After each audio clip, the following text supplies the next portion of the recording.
कक्षा 10वीं अध्याय 2 बहुपद के वस्तुनिष्ठ प्रश्न कर रहे हैं, है ना। तो इसमें सबसे पहला क्वेश्चन लिखा है कि x² माइनस 49 के शून्य ज्ञात करना है अपने लिए।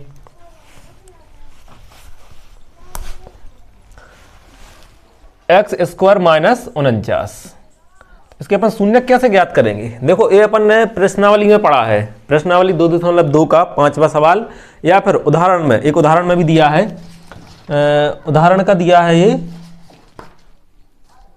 उदाहरण नंबर 3, पार्ट 2 का उदाहरण नंबर 3 और प्रश्नावली का 5वां सवाल, 2.2 का 5वां सवाल। तो इसमें दिया है, तो बिल्कुल उसी के जैसा ऐसे करना है अपने लिए, है ना। उसमें अपन करते थे कि नहीं, इनके लिए अपन क्या करते हैं, इसे भी अपन वर्ग के रूप में लिख लेते हैं। तो इसे लिख लेंगे x² का x², और 49 के लिए अपन ऐसा 7 का वर्ग लिख सकते हैं, है ना। तो अब इसमें देखो अपन a प्लस b एक कोष्टक में लिख देते हैं प्लस वाले इनको, और एक कोष्टक में लिख देंगे इनको माइनस वाले, ऐसे कर देते हैं कि नहीं। और इनके बराबर अपना 0 तो चलता ही है, मान लेते हैं अपन 0, है ना। अब अपन क्या करते हैं, इस कोष्टक के बराबर में 0 लिख देते हैं, बराबर 0, और एक बार इस कोष्टक के बराबर में 0 लिख देते हैं, है ना। तो यहां से क्या होता है, प्लस का चिन्ह था यहाँ पर, तो उस तरफ पक्षांतर होगा तो माइनस को हो जाएगा, x बराबर आ जाएगा माइनस का 7, और यहाँ से आ जाएगा x का, उस तरफ पक्षांतर करेंगे इसका, तो ये माइनस का है तो उस तरफ जाकर हो जाएगा प्लस का 7। यानी अपने दो शून्य निकला, एक निकल आया -7 और दूसरा निकल आया +7। अब देख लो ये कौन से ऑप्शन में है, ये हमारा पहले ही ऑप्शन में मिल जाता है ना, 1 7, और ए वाले ऑप्शन का अपना सही है, ठीक है, 7 और -7, क्लियर। चलो दूसरा ऑप्शन समझो, दूसरा में क्या कह रहे हैं, बहुपद के शून्यकों का योगफल ज्ञात करना है। क्या ज्ञात करना है, योगफल, शून्यकों का योगफल। अब देखो शून्यकों का योगफल क्या होता है, शून्यकों का योगफल ये आपने पढ़ा है, अगर नहीं पढ़ा हो तो अभी पढ़ लो। अल्फा प्लस बीटा बराबर होता है -b/a, और ऐसे ही होता है शून्यकों का, ये दो चीजें अभी पढ़ लो, हम इसी में बता दे रहे हैं ना, आगे दिक्कत नहीं आनी चाहिए। शून्यकों का ये था योगफल, और यहाँ पे है फिर गुणनफल। क्या, गुणनफल। तो शून्य का गुणनफल क्या होता है, अल्फा इंटू बीटा बराबर c/a, क्लियर। ये दो चीजें आप अच्छे ध्यान से सीख लो इनके लिए, क्लियर। अल्फा प्लस बीटा ये हमेशा ऑब्जेक्ट में पूछा जाता है ना, तो इन दो चीजों के लिए आप रट लो, क्लियर। अल्फा प्लस बीटा बराबर -b/a, और अल्फा इंटू बीटा बराबर c/a। इसमें गणित में भी आपके सारांश में दिया है इसको, है ना, सारांश में दिया है ये 41 पेज नंबर पर दिया है ये, है ना, 5वां में दिया है 41 पेज नंबर पर, है ना। अल्फा प्लस बीटा बराबर -b/a और अल्फा इंटू बीटा बराबर c/a। तो इसे ध्यान से कर लेना है ना, कि इसके शून्य का अल्फा बीटा होते हैं तो इसका इतना इतना होता है, क्लियर। चलो अब इसमें अब आ जाओ अपन वस्तुनिष्ठ प्रश्न के दूसरा पे, सही विकल्प के दूसरा पे। इसमें अपन शून्यों का योगफल ज्ञात करना है, मतलब योगफल का होता है -b/a। अब देखो इसमें दो तीन चीजें आती हैं, क्या आ रही हैं, एक तो आ रहा है a, इनमें इन सूत्रों में क्या आ रहा है, एक तो आ रहा है a, दूसरा आ रहा है b, और तीसरा आ रहा है c। अब ABC अपन ABC के मान निकाल लाना चाहिए, ABC के मान। तो ABC के मान क्या होते हैं, देखो जैसे अपन ये दूसरा में दिया है 6x² + 13x + 7, इसमें a कितना है, b कितना है और c कितना है, इसे ध्यान से समझ लो इसके लिए, ठीक है। तो देखो अपने लिए ऐसा दिया है समीकरण 6x² + 13x और +7, ऐसा अपन समीकरण दिया है। अब इसमें ये क्या होता है, तो देखो इसकी तुलना करते हैं अपन, इस समीकरण की तुलना करते हैं इससे, ax² + bx + c बराबर 0। इस समीकरण से अपन इसकी तुलना करते हैं, जब भी हमें समीकरण रहेगा तो हम इससे तुलना करेंगे। तो हमारे लिए दिया है समीकरण 6x² + 13x, है ना, +13x और +7, इतना अपने लिए दिया है। इस समीकरण की ये होता है अपना व्यापक रूप। देखो ये व्यापक रूप भी लिखने आता है तो आप इसे भी पढ़ लेना, ये होता है हमारा क्या, व्यापक रूप। तो हम इस व्यापक रूप से तुलना करते हैं। तो देखो ये क्या है, ए को समझो, ये है x² के बगल वाला, तो इसमें x² के बगल में क्या लिखा है 6, तो हमारा ए का मान हो गया कितना, 6, ऐसे समझ लो इसके लिए, ठीक है। ए का मान कितना हो गया 6, x² के बगल वाला, तो इसमें x² के बगल में है 6, समझ में आ गया। ऐसे देखो b क्या है, b है x के बगल वाला, तो यहाँ x के बगल में क्या लिखा है 13, यानी कि b का मान कितना हो गया अपने लिए 13, b का मान कितना निकल आया अपना 13, कौन सा, x के बगल वाला। देखो x के बगल में है b, और c क्या है, c मतलब जो कुछ बच रहा है अचर, तो ये c का मान निकल आया है अपना 7। समझ में आ रहा है? तो इस तरह से निकाल लोगे तो ये अपने निकालना आना चाहिए। तो हमें यहाँ ए बराबर क्या मिल गया अपने लिए, इससे जब तुलना करी, ए बराबर मिल गया हमें 6 और बी बराबर मिल गया अपने लिए क्या 13 और सी बराबर मिल गया अपने लिए क्या 7। समझ में आ रहा है ना? तो हर एक समीकरण में आपको ए बी सी के मान निकालना आना चाहिए। क्लियर? चलो अब इसमें अपन क्या करना है, दूसरा में करना था अपने शून्यकों का योगफल। तो देखो शून्यकों का योगफल में देखो अपन क्या करना है, देखो ए बी सी के अपने मान पता चल ही गए हैं। तो योगफल होता है ए वाला, है ना? इसमें क्या रखना है अपने लिए, माइनस का चिन्ह लगा है तो पहले तो माइनस का चिन्ह लगा लो। क्लियर? योगफल का देखो एक फल वाला कर रहे हैं अपन, है ना? और फिर बी पे पहुंच गए तो देखो बी का मान कितना है 13, तो हमने यहाँ लिख दिए 13। समझ में आ गया? बटे का चिन्ह बना है तो बटे का चिन्ह लगा दो। फिर ए लिखा है तो ए कितना है अपना, देखो ए है अपना 6, तो ए लिख दिया अपन ने 6, यानी कि ये अपना आंसर हो गया। अब देख लो -13/6 कौन से ऑप्शन में आ रहा है, ये आ रहा है अपना पहले ही वाले ए वाले ऑप्शन में। तो समझ में आ गया? अब ये हमें नहीं करना है क्योंकि उसमें गुणनफल की नहीं बोल रहे, अकेले योगफल की बोल रहे, तो बस ये योगफल निकल आया। समझ में आ रहा है? तो इतने सिंपल है, इस तरह से आप कर सकते हैं। इसमें देखो सबसे ज्यादा आपको योगफल और गुणनफल में सबसे ज्यादा जरूरी क्या चीज है, ए बी सी के मान पता करने, क्योंकि जब ए बी सी के मान पता होंगे तभी आप इनके मान निकाल पाएंगे। तो आपको ए बी सी के हमने बता दिया, जो एक्स स्क्वायर के बगल में होता है वो ए कहलाता है, तो ए हो गया। जो एक्स के बगल में होता है वो बी कहलाता है, तो एक्स के बगल वाला अपना बी हो गया। और जो सी होता है, जो बचा रहता है, वो सी होता है। अच्छा, इसमें चिन्हों का भी ध्यान रखना है। देखो चिन्हों का कैसा ध्यान रखना है, जैसे आप गणित में देखो, आपके लिए दिया है गणित में 2.2, देखो 2.2 में देखो, जैसे इसमें कुछ मान दिए हैं, है ना? जैसे x square minus 2x minus 8 पहला वाला समीकरण दिया है। पहला समीकरण दिया है एक्स स्क्वायर माइनस की 2x और -8, ये पहला वाला सवाल दिया है 2.2 का।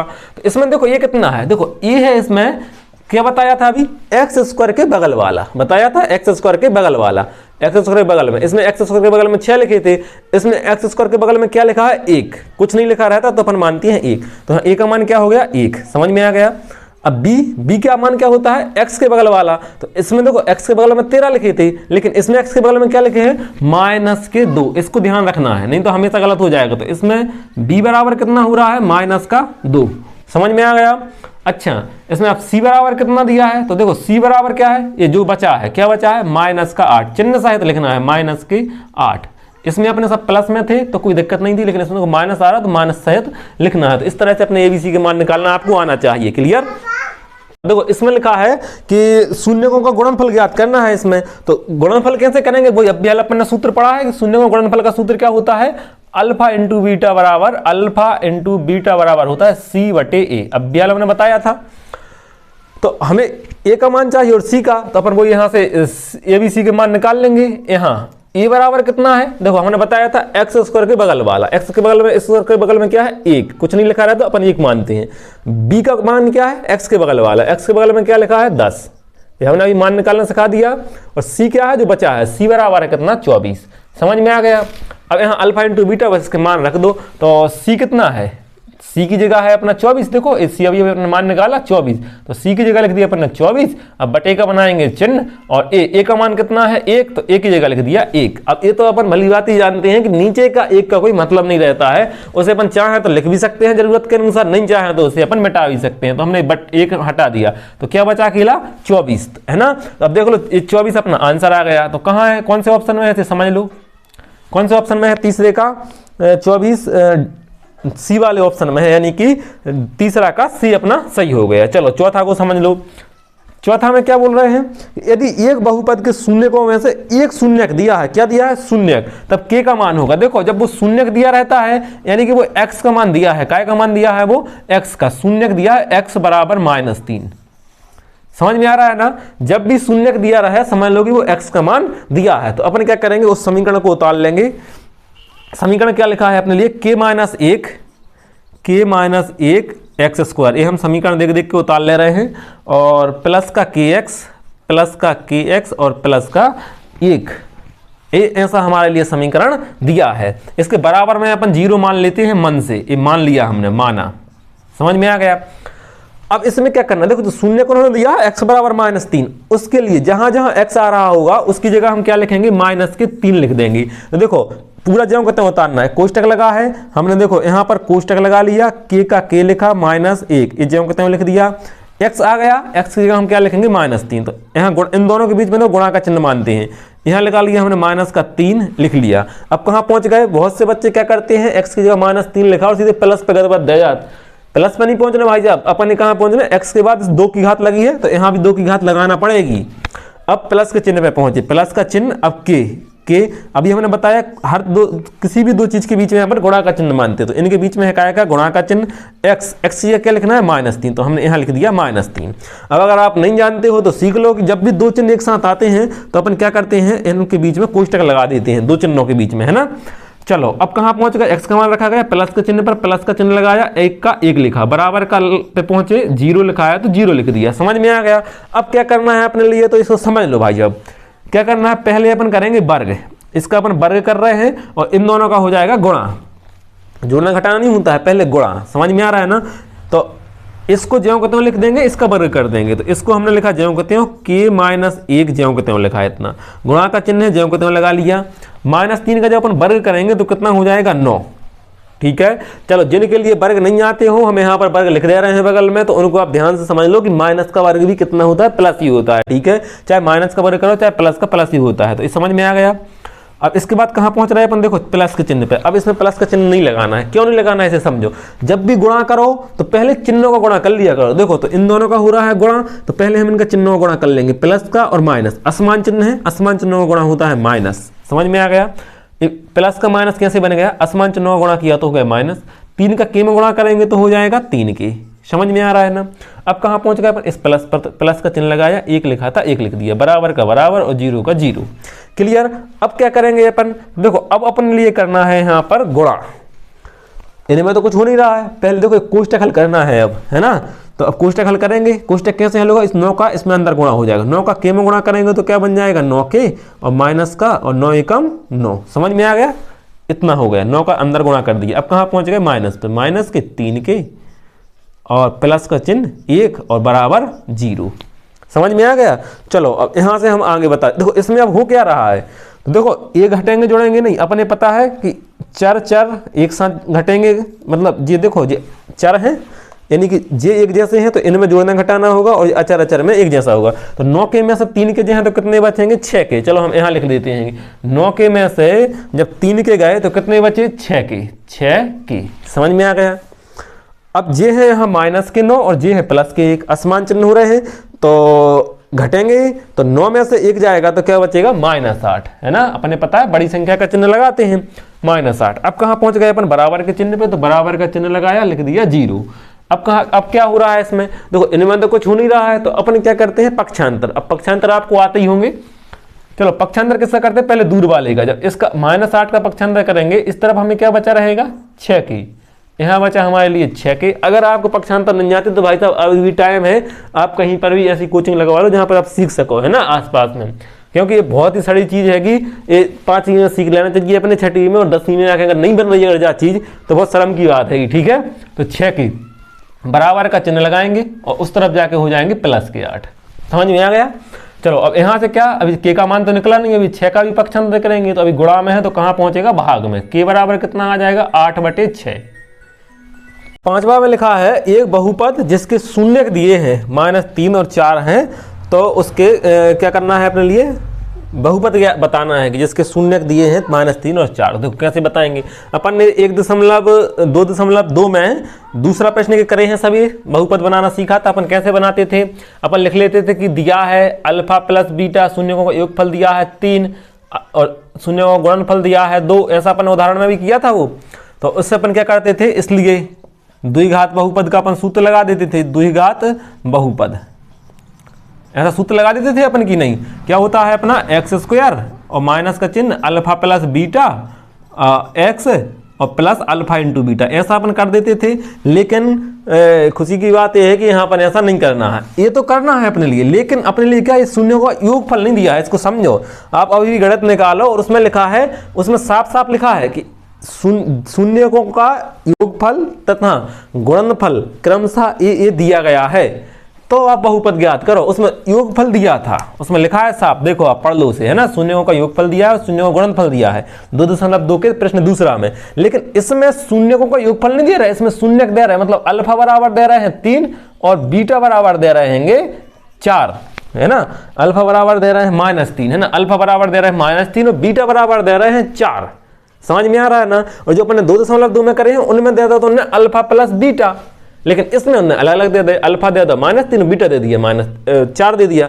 अब कैसे करें, तो कच्छु नहीं करना है अपने, देखो ज्यों कहते हो सवाल ज्यों कहते हो, इसमें सिर्फ क्या हो रहा है कि ऐसे दे दिए हैं तो कुछ नहीं, anyway, देखो क्या योगफल करना, तो योग अपन जानते, योग का मतलब क्या होता है, जोड़ना, तो अब इन दोनों को जोड़ देंगे। तो यहाँ देखो -3 है और +4 जोड़ देंगे ना ये दोनों, तो अब जोड़ दो तो कितना हो जाएगा, -3 और +4 कितना हो जाएगा, 1 हो जाएगा। असमान चिन्ह है तो घट जाएंगे। अब ऐसे गुणनफल करना है, तो गुणनफल किसका करना है, इन दोनों का। तो देखो अल्फा का और बीटा का, यानी कि अल्फा का मान है -3 और गुणा का चिन्ह और इसका गुणा करना है 4 का। समझ में आ रहा है ना। तो बराबर में इनका गुणा कर लेंगे तो कितना हो जाएगा, -12, है ना, 4 3 12। समझ में आ गया। अब देखो, अब अपने अल्फा प्लस बीटा निकल आया कितना, 1, और अल्फा इंटू बीटा निकल आया -12। अब अपन लिख देंगे, इसलिए द्विघात बहुपद, सूत्र वही लगाना है, सिर्फ उन्होंने क्या किया था, यहाँ पर थोड़ी सी दे दिया था, तो अतिरिक्त चीज अपन ने इतनी करनी पड़ी कि उनको एक बार जोड़ना पड़ा, एक बार उनका गुणा करना पड़ा। अब देखो जो प्रोसेस वहां पर थी बिल्कुल सेम है, अब ये बन गया उसके जैसा सवाल, जो अपन ने 2.2 के प्रश्न दूसरा के पढ़े हैं, अब उसी के जैसा बन गया है ना, इतना सा काम करने के बाद। तो बस इसमें कर लेंगे, अपन जानते हैं एक्स स्क्वायर लिख लेते हैं, माइनस का माइनस लिख लेते हैं, अल्फा प्लस बीटा का मान लिखते हैं। तो अल्फा प्लस बीटा का मान क्या है, 1 है, तो उसकी जगह अपन 1 लिख देते हैं और उसे छोड़ भी दो, है ना, 1 और x, तो 1x तो एक ही x है, चाहे हम ऐसा 1x लिख दें चाहे हम ऐसा 1x लिख दें, बात तो देखो एक ही है। अल्फा प्लस बीटा की जगह हम 1 लिखेंगे तो ऐसा बन जाएगा, और x की जगह x लिखेंगे तो ऐसा। तो देखो a लिखा है 1x और a भी लिखा है 1x, बात तो एक ही है, तो हमने 1 हटा दिया, एक अच्छा नहीं लगता है ना बगल में, तो 1x हो गया, है ना, माइनस के 1x, फिर प्लस के चिन्ह में पहुंचे, प्लस का चिन्ह और अल्फा इंटू बीटा। अब देखो इसमें अल्फा इंटू बीटा में क्या आ रहा है, तो अल्फा इंटू बीटा का मान निकला है अपना अल्फा इंटू बीटा, ये लिखा है अल्फा इंटू बीटा, कितना निकला है -12, तो यहाँ लिख देंगे अपन -12। अपन ये जानते हैं जब दो चिन्ह होते हैं तो कोष्टक लगा लेते हैं। अभी देखो हो गया, नहीं होगा क्या, जब दो चिन्ह एक साथ आए तो उनको अपने हल करना पड़ता है पहले। तो एक्स स्क्वायर अपन ने ज्यों को लिख दिया, माइनस का x लिख दिया और प्लस और माइनस का चिन्ह हो गया माइनस, असमान चिन्हों का गुणा, है ना, असमान चिन्ह दो, प्लस और माइनस का भी माइनस नहीं होता है, इसका ध्यान रखना, उनका गुणा करते हैं तो असमान चिन्हों का गुणा माइनस और 12। समझ में आ गया, तो ये अपना आंसर हो गया। समझ में आ गया। तो एक कौन से ऑप्शन में दिया है, यहाँ पर सी वाले ऑप्शन में, 5वां का सी सही है, ठीक है, समझ में आ रहा है ना। तो इस तरह से अपन कर सकते हैं। चलो नेक्स्ट देखो, 6वां दिया है कि द्विघात बहुपद की शून्यक अल्फा एवं बीटा है, तो अल्फा इंटू बीटा का मान क्या होगा। तो देखो अब फिलहाल तो अपन ने पढ़ा था कि अल्फा इंटू बीटा का मान क्या होता है, अल्फा इंटू बीटा का मान होता है c/a, अभी तो पढ़ा था शून्यकों का गुणनफल बराबर है, अल्फा इंटू बीटा मतलब शून्यकों का गुणनफल, c/a आ गया समझ में। चलो तो c/a हो गया, सही है। इसके बाद में ए वाला ऑप्शन हो गया सही, है ना, 6वां का ए। चलो 7वां देखो, बहुपद के शून्यक है, देखो x स्क्वायर -3, देखो ये अपन ने किए थे x स्क्वायर -3, है ना, ये अपन उसमें किया था, तो इसके शून्यक कैसे निकाल देते, अपन इसे भी वर्ग में लिख लेते थे और इसे भी अपन ऐसा रूट चढ़ा के इसे भी वर्ग में लिख लेते थे। इसके बाद अपन क्या करें, इसको एक कोष्टक एक बार कर देते थे प्लस में और एक कोष्टक कर देते थे माइनस में। जब इनके अपन निकालेंगे तो क्या निकलेंगे, एक निकल आएगा प्लस में और एक निकल आएगा माइनस में, यानी कि अपन लिख देंगे यहाँ पर कि अतः इसके शून्य क्या होंगे, एक तो आएगा प्लस में और एक आएगा माइनस में। तो देख लो कहाँ आ रहा है प्लस माइनस में, देखो ए वाले में आ रहा है, ए वाले ऑप्शन में उन्होंने दे दिया यहाँ प्लस माइनस रूट के 3। इसका मतलब क्या है, इसका मतलब यह है कि एक बार तो लिखे हैं जी प्लस के √3 और एक बार लिखे हैं माइनस के √3, दोनों बात एक ही है, प्लस के √3 माइनस के √3, ऐसा भी लिख सकते हैं या फिर ऐसा भी लिख सकते हैं, प्लस माइनस √3, बात वही होती है कि एक प्लस के √3 भी है और माइनस का √3 भी है। समझ में आ गया, तो ये दो मान होते हैं, तो ये वाला इसका भी ऑप्शन सही हो गया है, ठीक है। चलो 7वां हो गया, अब कहाँ पहुंच रहे हैं अपन 8वां पे। 8वां पे क्या दिया है कि यदि द्विघात समीकरण के शून्यक अल्फा बीटा है तो अल्फा प्लस बीटा। अब देखो इसमें क्या पूछ रहे हैं, अल्फा प्लस बीटा, तो अल्फा प्लस बीटा का मान क्या होता है, तो अपन जानते हैं कि अल्फा प्लस बीटा शून्यकों का योगफल, अभी हाल तो पढ़ा है हमने, बताया था सारांश वाला ही बताया था, माइनस के b/a हो गया, तो बस हो गया। बहुत इंपॉर्टेंट है देखो ये दोनों, अल्फा प्लस बीटा और अल्फा इंटू बीटा, तो इन्हें ध्यान से कर लेना है। तो 8वां का हो गया सी वाला माइनस b/a। चलो 9वां क्या कह रहे हैं कि रेखीय बहुपद ax प्लस b का शून्यक होगा, है ना। देखो इसका शून्यक की चर्चा चल रही है, इसे समझो। 9वां कौन सा कर रहे हैं अपन, 9वां, अल्फा ax प्लस बी। इसका देखो शून्यक की जब भी बात करें, काय की बात करें, शून्यक, तो शून्यक में इसे शून्य के बराबर रख दिया करो, निकाल लेंगे। पहले अपन दूर वाले का पक्षांतर करते हैं, तो इसका अपन करेंगे पक्षांतर। यहाँ क्या बचा रहेगा हमारे लिए ए एक्स, तो हमने लिख दिया ए एक्स, और इसका करेंगे पक्षांतर, तो उस तरफ जाके हो जाएगा ये माइनस का बी। अब ऐसे देखो ये गुणा में है तो कहाँ चला जाएगा, भाग में, तो यहाँ बचा x बराबर का चिन्ह, और गुणा में था तो भाग में माइनस बी लिख लिया, भाग का चिन्ह बनाया ए, तो x का शून्य क्या निकल आया, माइनस के b बटे ए। अब देख लो कि माइनस b बटे ए कहाँ है, x का मान 9 का, तो सी वाले ऑप्शन में आ रहा है, यानी कि 9 का सी हो गया। चलो 10वां लिखा है कि बहुपद के शून्यों की अधिकतम संख्या क्या होगी। इसमें देखो अधिकतम संख्या पूछी गई है, और ये 2021 में आया भी था, है ना। तो अधिकतम संख्या क्या होती है, जितने की घात होती है। देखो इसमें सबसे ज्यादा कितने की घात लगी है, 3 की घात लगी है सबसे ज्यादा। आगे वाली घात देखना है ना, सबसे बड़ी घात कितने की है, 3 की घात चढ़ी है, यानी कि कितना इसमें शून्यों की अधिकतम संख्या कितनी होगी, 3। अगर यहाँ 2 होता तो 2, 4 होता तो 4, जितने की यहाँ सबसे ज्यादा घात होगी वही अपनी शून्यों की संख्या मानी जाती है। क्लियर। चलो अब अपन पहुंच रहे हैं रिक्त स्थानों पर। अब रिक्त स्थानों में क्या लिखा है कि द्विघातीय बहुपद में कितने शून्य होते हैं। देखो अब द्विघात मतलब ये है त्रिघात, 3 की घात मतलब त्रिघात। अब द्विघात क्या रहे, द्विघात मतलब होता है 2 की घात है, 2x स्क्वायर, 2 की घात, तो जितने की घात उतने शून्य। 3 की घात थी तो 3 शून्यक थे, 2 की घात है तो 2 शून्यक होंगे। समझ में आ गया। चलो तो दूसरा पे पहुंचे अपन, बहुपद में शून्यों का गुणनफल होगा। देखो शून्यों का गुणनफल फिर पूछने लगे, अरे भैया शून्यों का गुणनफल अपन ने पढ़ तो लिया है, अल्फा इंटू बीटा बराबर क्या होता है, सी बटे ए। तो अपन शून्यों का गुणनफल पूछ रहा है, यानी कि ए बराबर के इस तरफ वाला ये आंसर में खाली स्थान में लिख देंगे कि शून्यों का गुणनफल क्या होगा, सी बटे ए।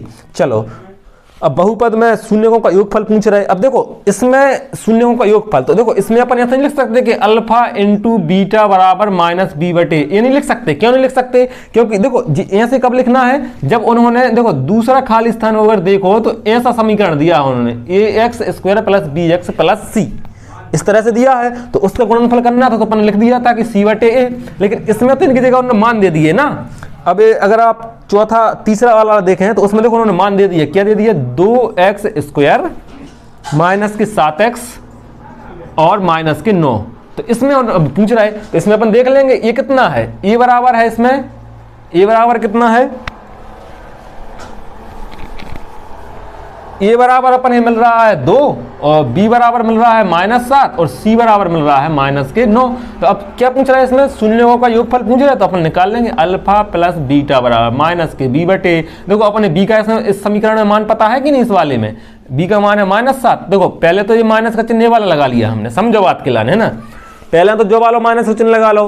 अब क्या पे बी की मान, तो बी को मान कितना, -7। अब देखो जी -7 एक और आ रहा है, तो ए वाला -7 लिख लिया। समझ में आ गया, ए माइनस था सूत्र का तो वो लिख दिया। अब बी के मान में भी -7 आ रहा है तो वो -7 हमने फिर से लिख दिया। दो चिन्ह एक साथ हो रहे हैं, कोष्टक लगा दो, बटे का चिन्ह ए का मान कितना है 2, तो 2 लिख दो। अब ये पूरा हो गया नहीं, क्यों, क्योंकि अभी 2 चिन्ह आ रहे हैं, उनको एक बनाना है। जब भी समान चिन्ह आए उनका होता है गुणा, उनका गुणा करेंगे तो क्या आ जाएगा, प्लस, तो प्लस के 7 बटे 2। अब देख लो बस इसमें लिख देंगे अपन खाली स्थान में कि इसका मान क्या आ रहा है, 7 बटे 2 होगा शून्य को योगफल। समझ में आ रहा है ना।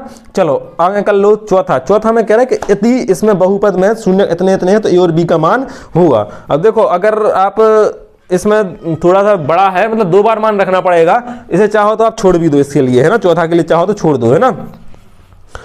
अब 5वां देखो, एक त्रिघा, चलो अच्छा हम करा देते हैं, नहीं तो आप सोचोगे कि अब क्यों नहीं किया, है ना। चलो चौथा कर लो, है ना। अगर आप एकदम बेसिक से ज्यादा नहीं जानते तो आप उसे छोड़ देना, है ना। बाकी जो जानता है उसे वो पढ़ लो, इसके लिए कैसा करते हैं इसे, है ना। नहीं तो जानने वाले सोचेंगे कि यही तो हमें पूछना था और वो ही बताया नहीं है। तो चलो हम बता देते हैं चौथा वाला, है ना। देखो चौथा वाले में क्या दिया है, चौथा वाले में दिया है कि एक्स स्क्वायर प्लस ए प्लस 1 एक्स प्लस बी। इसमें शून्यक दिए हैं कि एक शून्यक दिया है 2, इसमें मान दिया है, एक दिया है एक्स बराबर दिया है, एक दिया है 2, और एक दिया है -3। एक्स के मान दिए हैं ये, तो अपन ए और बी के मान याद करना है। तो कैसे करेंगे इसे, अपन इसमें देखो अपन क्या करेंगे, समीकरण इसे 1 मान लिया हमने, ये समीकरण 1 है। अपन इसमें x बराबर 2 रखेंगे, पहले 2 रखेंगे, कितने रखेंगे पहले 2, तो अपन लिख देंगे x बराबर समीकरण में कायम है, वही ऊपर के समीकरण में बहुपद में x बराबर कितना रखना है, 2 रखने पर। अपन लिख लेंगे x बराबर 2 रखने पर। समझ में आया? तो इसमें 2 रखो, जहां जहां x आ रहा है वहां क्या लिखेंगे अपन, 2। तो x की जगह हमने लिखा 2, इस पर 2 की घात है, 2 की घात लगा दी, प्लस के चिन्ह पे पहुंचे, कोष्टक a की a, प्लस का प्लस, 1 का 1 लिखा, कोष्टक बंद, x की जगह इसके देखो इनके बीच में अपन गुणा का चिन्ह मानते हैं, इनके बीच में x की जगह क्या लिख दिया, 2। फिर प्लस के चिन्ह में पहुंचे और b की जगह तो कुछ है ही नहीं, सिर्फ x की जगह हमें 2 लिखना है। तो समझ में आ गया, इस समीकरण में हमने x की जगह जहां जहां x आ रहा था वहां 2 लिख दिया। चलो इसके बराबर में अपन 0 तो मान ही लेते हैं। चलो अब अपन क्या करेंगे, 2 का वर्ग करेंगे तो 4 हो जाएगा। अब यहाँ कोष्टक हल करेंगे तो a 2 का इस पूरे कोष्टक में गुणा हो जाएगा, तो 2 का a में गुणा करेंगे तो कितना हो जाएगा, 2a, प्लस का चिन्ह 2 का 1 में गुणा करेंगे तो 2 हो जाएगा। समझ में आया? प्लस का चिन्ह लगाओ और b लिख दो, क्लियर, बराबर का चिन्ह 0।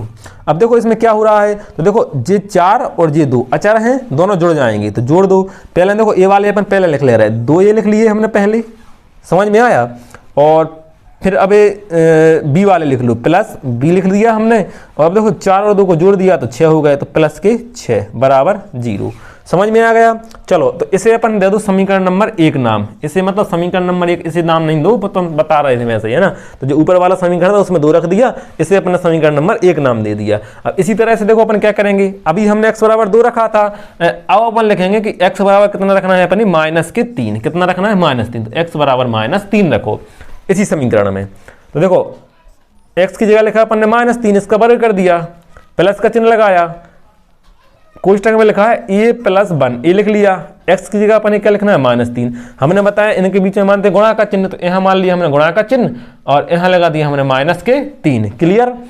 अब क्या यहाँ पहुंच रहे हैं अपन, x की जगह तो मान रखा गया, अब कहाँ पहुंच रहे, प्लस के चिन्ह पर, तो अपन ने प्लस लिखा और b का b लिख दिया।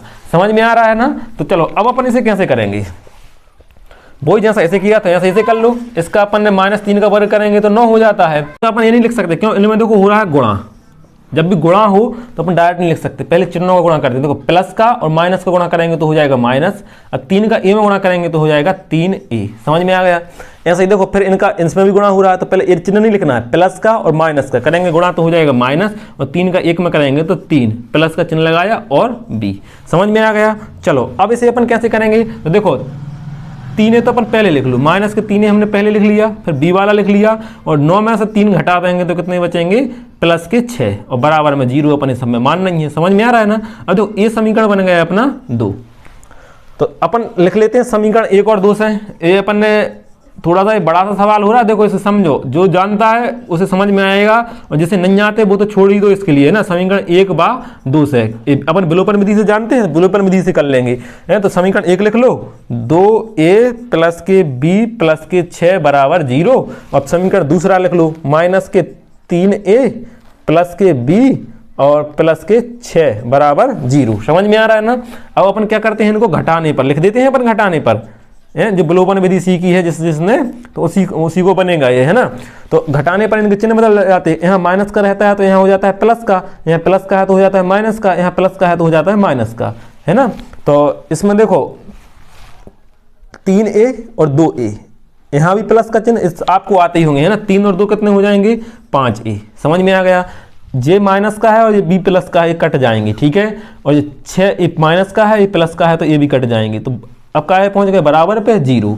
अब a का मान निकालना है अपन, तो इसके पक्षांतर कर देंगे तो a बराबर हो जाएगा, यहाँ आपको शायद दिखाई नहीं दे रहा हुआ है ना। चलो हम इसे मिटा के हम यहाँ ऊपर बता देते हैं। समझ में आ रहा है ना? इतना आपने काट तो लिया ही होगा, है ना। अपने पास क्या बचा है, 5a बराबर 0 बचा है। जब इनको अपन ने हल किया विलोपन विधि से तो अपने पास क्या बचा, 5a बराबर 0। अब अपन क्या करेंगे, a का मान अपन निकालना है तो 0 के भाग में चला जाएगा, जब इससे भाग देंगे तो 5 शून्य 0, a का मान क्या निकल आया, 0, तो a बराबर तो अपन 0 मिल गया। अब a का मान अपन किसी भी समीकरण में रख देंगे, चाहे समीकरण 1 में चाहे समीकरण नंबर 2 में, तो अपन अब लिख लेते हैं, है ना। अपन लिख लो अब a का मान समीकरण 1 में ही रखने पर मान लो, है ना।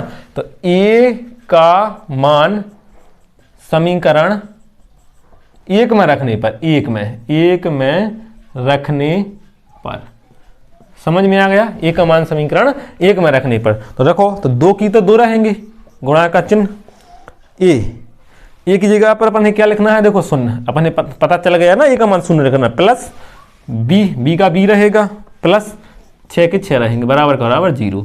अब इसमें अपन क्या करेंगे, गुणा करेंगे तो 2 शून्य में कितना होता है, 0 प्लस b प्लस 6 बराबर 0, है ना। अब देखो 0 का तो कोई मतलब है नहीं, चाहे उसे लिखो चाहे नहीं लिखो, तो अपन उसे तो भूल जाओ, है ना। अब 6 का करना है पक्षांतर, तो b बराबर 6 का उस तरफ जाएगा तो माइनस का 6 हो जाएगा। तो इस तरह से a का मान निकल आया 0 और b का मान निकल आया -6। थोड़ा सा बड़ा हो रहा है लेकिन कभी आ भी सकता है, तो इसलिए जो जानता है उसके लिए कर लो, नहीं तो इसे छोड़ भी सकते हो, कोई दिक्कत नहीं है, ठीक है। तो इस तरह से a बराबर 0 b बराबर -6 खाली स्थान के मान निकल आए अपने, है ना, 0 और -6 चौथा के। चलो 5वां देख लो, एक त्रिघात बहुपद के अधिक से अधिक कितने शून्य हो सकते हैं। देखो अब फिर वही बात आ गई कि 3 की घात होने चाहिए, 3 की घात, तो जितने की घात उतने शून्य, त्रिघात के 3 की घात है इसलिए 3 शून्य होंगे।